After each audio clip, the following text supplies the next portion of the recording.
Hello everyone, this is A.THASNI from Department of Computer Science and Design from SNS College of Technology. So today we are going to see about a subject called as computer networks, and that we are going to see about network layer. So under network layer we are going to see about ARP.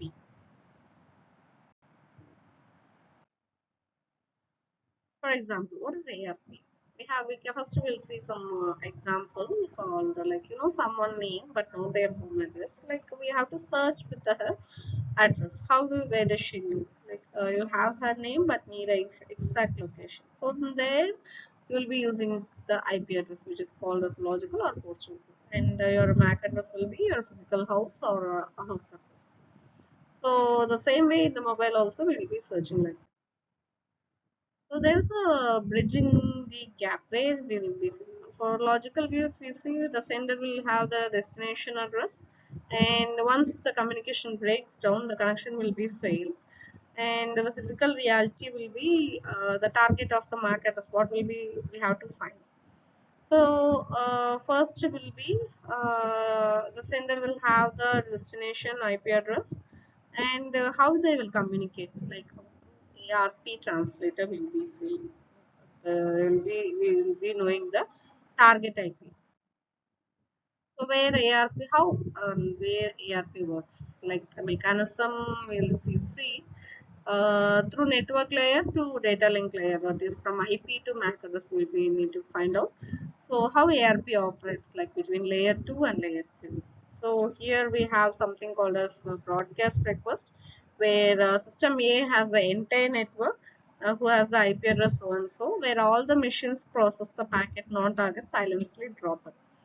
But the unicast reply, like where we are requesting the thing, like which is the where the destination address should be available.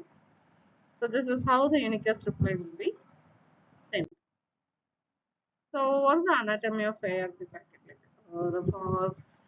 first will be to consist of 32 bits, and that 32 bits is split into 8 bits, and 16 bits, and 16 bits for hardware type and 16 bits for protocol type. Here the hardware type is divided into two types, like hardware length and protocol length, and protocol type will be operation, like request 1 and reply 2. First, the sender will be the hardware address, for example, 6 bytes of Ethernet. Then the sender protocol address will be 4 bytes of IP address, and the target hardware address 6 bytes for Ethernet. The target protocol address will be 4 bytes for IP.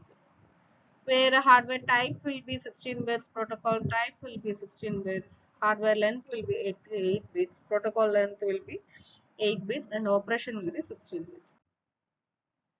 So why cache? Like broadcasting an ARP request for every packet would flood the network. So instead we use the system to store the IP address and map IP to MAC mappings in an ARP cache. So for example, Sarah Johnson ARP flood, where does she live? We need to see. So we have constant broadcast and network congestion will happen, and we'll be having the quick lookups with the where the cache in the cache where all the IP address is stored. So this will be used for the efficient and fast. Like catch out time will be entries or self-cleansing. Mapping are kept for 20 to 30 minutes before expiring to ensure caught or outdated.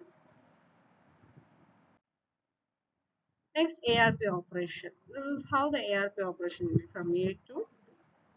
This is how the address will be sent from A to B to and A to B. The ARP request will be with the binary digits like 0 into 001 and 0 into 800. There are 4 routing scenarios, like with this same network and with the different network.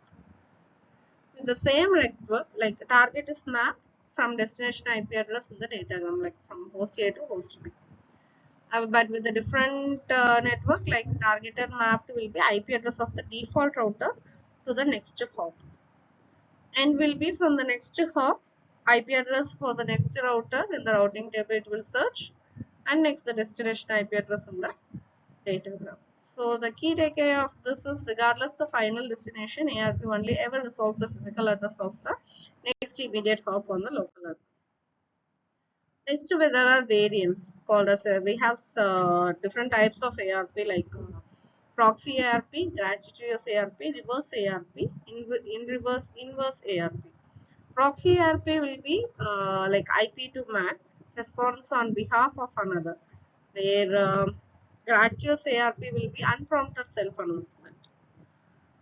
And reverse ARP will be MAC known. MAC will be knowing the address and finding the IP. MAC address will be known first, then we will be finding the IP. Where inverse ARP will be resolving IP over virtual circuits.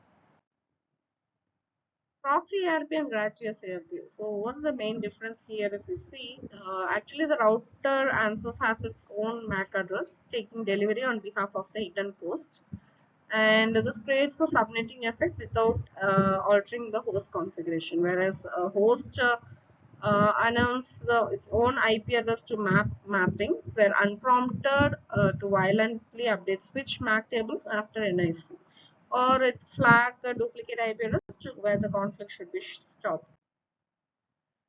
So the quick check where rearrange the IRP steps is something kind of a mind map puzzle. So these are all the reference summary, overall summary, how this ARP resolution cycle works. Thank you.